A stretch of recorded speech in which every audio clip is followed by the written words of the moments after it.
Oh que c'est beau. Alors, bonjour à toutes et à tous. Donc nous, on est l'équipe Section 404 et aujourd'hui, on va vous présenter le jeu Vivaldi Disorder. Alors, juste, je sais pas si vous pouvez entendre, il y a une super musique qui se joue derrière, qui a été faite par les musiciens qui étaient présents sur place, qu'on remercie grandement. Et Hugo, vas-y, je te laisse appuyer sur play. Je conseille à la régie de baisser un peu le son. Super. Alors pendant qu'il y a cette petite animation en fait qui amène tout le lore, toute l'histoire entre guillemets, moi je vais vous expliquer pourquoi le jeu s'appelle Vivaldi Disorder. En fait il s'appelle Vivaldi Disorder pour la simple et la bonne raison qu'on utilise les musiques de Vivaldi en fait. On utilise les 4 saisons de Vivaldi, d'où le thème Mélodie à l'infini, où en fait on va utiliser les 4 saisons qui représentent une année et on va tourner autour de ces 4 saisons pour créer en fait une boucle. Et vous allez le voir, c'est très intéressant du coup parce que dans le jeu, les musiques du jeu, c'est tout simplement les 4 saisons de Vivaldi, mais en 8 bits. Donc du coup, vous allez pouvoir les entendre. Cette animation est très longue. Oui, je n'ai pas programmé un bouton passer, j'étais très bête. Alors aussi un petit truc, ces musiques qu'on a fait en 8 bits au bout de 30 heures de jam, ça fait mal au crâne. Voilà. Alors, donc du coup, vous incarnez un petit renard dont l'objectif est très simple, du coup, récupérer les 6 parchemins. Alors, la mécanique intéressante dans ce jeu, c'est tout simplement que toutes les 30 secondes, on va changer de saison. Donc là, actuellement, vous êtes en été. Alors, normalement, il va aller en bas, vas-y. Et il récupère le premier parchemin, vous voyez en haut. Oui, alors, il fallait l'avoir. Pour ceux qui ont joué au jeu, j'avoue qu'il était un peu dur. Et donc on a quand même codé plusieurs mécaniques un peu sympas. Déjà celle-ci qui est très intéressante, c'est changer de saison. Mais si tu peux te rapprocher des maisons sur le côté. Voilà, en fait on a des changements de caméra pour aider le joueur au niveau de la perspective. Et ça c'est l'une des premières mécaniques. Et si Hugo tu vas de l'autre côté de la carte, ça va être assez rapide. Voilà, on peut retrouver exactement la même mécanique du coup ici aussi. Big up Anaïs d'ailleurs qui a galéré fortement sur ce niveau. Oh là là, mais quel professionnel. Voilà, alors c'est ça aussi une mécanique assez intéressante, c'est que du coup c'est un jeu qui reste quand même assez frustrant. Excusez-moi parce que je suis aussi un peu malade. Et donc du coup, voilà. On a essayé d'implémenter ça, c'est que en hiver ou en été, il y a des éléments de la carte qui bougent. Donc là, en hiver, vous l'avez vu, il y a les bonhommes de neige qui sont en place et qui nous permettent en fait de faire du parcours sur les maisons, chose qu'on ne peut pas faire en été, à part si vous êtes des speedrunners qui aiment casser les jeux. Dans ce cas-là, c'est pas gentil. Autre point assez drôle qu'on a essayé de mettre dans le jeu, on a essayé de cacher des easter eggs un petit peu partout. Je sais pas si ceux qui ont joué au jeu ont réussi à les trouver. Faut répondre. Bon bref, en gros il y a des easter eggs qu'on vous montrera à la fin quand même parce qu'il y a une autre mécanique qu'on veut vous montrer, c'est celle-là. Alors ça, c'est pas moi qui l'ai codé, c'est la personne qui est actuellement derrière le clavier et qui est le dieu, voilà, qui a réussi à coder ce magnifique trampoline. Ah oui, quand j'ai dit que c'était frustrant, c'est frustrant.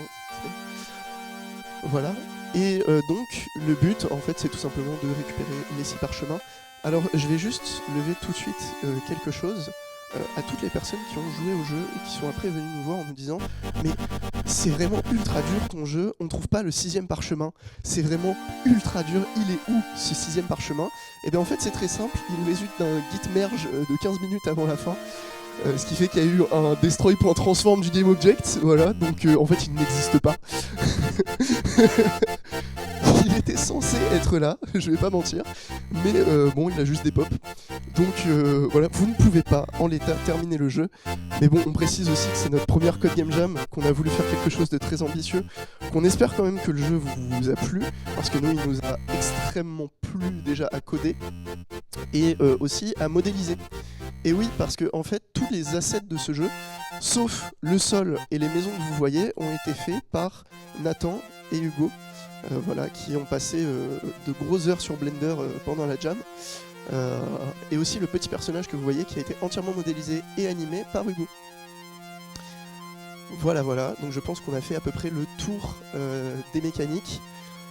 Alors, c'est pour ça que j'ai posé le petit PC ici. Je sais pas si quelqu'un peut venir le montrer, parce qu'en fait vous ne pouvez pas terminer le jeu en l'état, mais en fait à la fin On a voulu faire des remerciements tout simplement.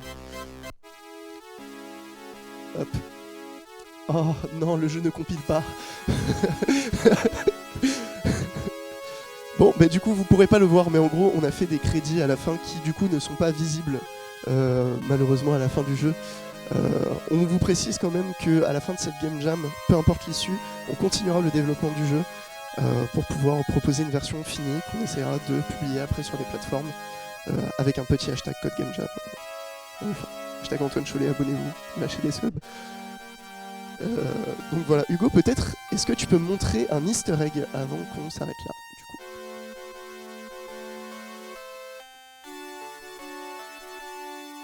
Voilà, un des premiers easter eggs que vous pouvez trouver, du coup.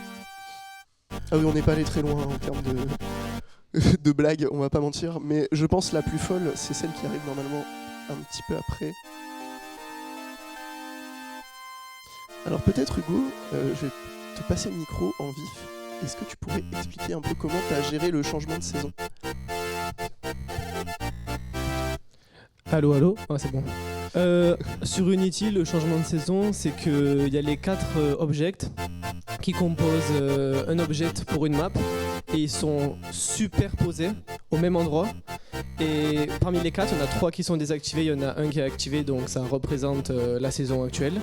Et ce que ça fait, c'est qu'au lieu de faire des téléportations entre des niveaux, le joueur il bouge pas. Et c'est le... Là par exemple, comme ça, c'est les game objects du coup qui contiennent les maps qui se désactivent et qui s'activent pour former du coup un cycle. Et donc dans ce game object, il y a les triggers, il y a le post-processing, il y a les cartes, voilà. Super, c'est magnifique, il a tout bien expliqué. Et on va s'arrêter là. Et si Hugo, juste pour montrer le dernier easter egg qui est à la prochaine saison, mais nous on a fini en tout cas. Et on vous remercie grandement. Merci beaucoup Antoine Cholet, à toute l'équipe et à tout le staff pour cette magnifique Game Jam. Merci beaucoup à l'équipe Section 404, on peut les applaudir. Avec l'easter eggs effectivement coin. Et je préciserai aux personnes qui sont en ligne et ici présentes, ainsi que pour le jury, que vous êtes en première année de BUT informatique. Donc vous êtes en première année. Je tenais à le dire et j'ai essayé de le dire pour les autres équipes également. Est-ce que le jury a des questions, des remarques? Mathieu, vas-y, c'est à toi. Allô. Ah oui. Tout d'abord, bravo, franchement. C'est très joli, je trouve. Et l'ambiance est vraiment sympa.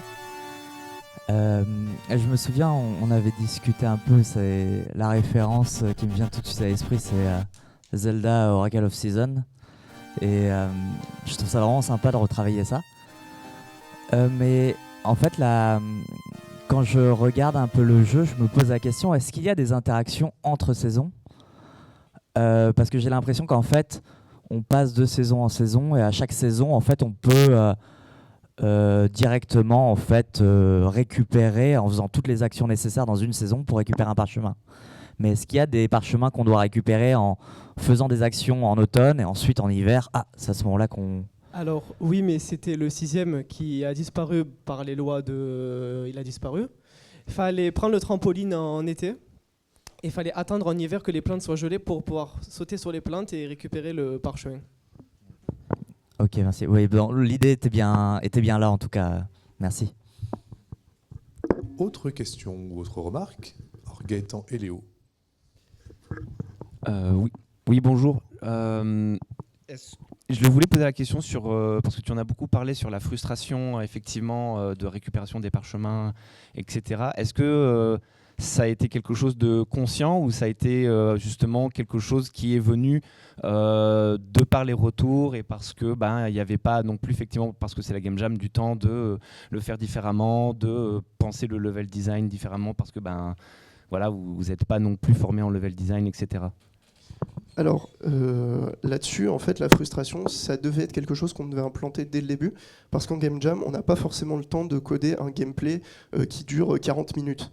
Donc en fait, rajouter de la frustration de base dans le jeu, donc jouer un peu sur les perspectives, faire galérer le joueur à pouvoir sauter d'un endroit à un autre, ça nous permettait de pouvoir rajouter quelques minutes de gameplay sans avoir à rajouter quelque chose de supplémentaire. Donc pour nous, la frustration, en fait, c'était quelque chose de base implémenté dans le jeu.